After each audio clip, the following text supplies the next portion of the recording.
Uncle, বাসার লোক কি বলে বলুক, বিয়ে আমি আপনার মেয়েকেই করব। এটা ফাইনাল, কোনো যৌতুক নিব না। আরে বাবা, আমি তো খুঁজতেছিলাম সোনা, কিন্তু হিরে। কিন্তু আঙ্কেল ধরেন, ধরেন একটা ফ্রিজ দিলেন, ঠান্ডা পানি কে খাবে? আপনার মেয়ে। আমি তো থাকবো দোকানে। আপনি যদি একটা খাট দেন, সে খাটে ঘুমাবে কে? আপনার মেয়ে। আমি তো থাকবো দোকানে। আপনি যদি আপনার মেয়েকে একটা ফ্যান দেন, अच्छा সে ফ্যানের হাওয়া কে খাবে? আপনার মেয়ে। ठीक है। আমি তো থাকবো দোকানে। তাহলে আমার মেয়েকে নিয়ে থাকবে কে? তাহলে আমার মেয়েকে বিয়ে করারই দরকার নাই তোমার। তুমি আমার মেয়েকে নিয়ে কি করবা? কেন? তুমি তো থাকবা দোকানে।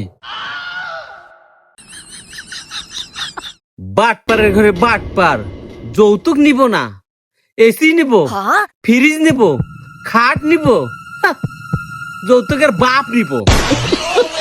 যৌতুক নিব না, যৌতুকের চেয়ে বেশি নিব।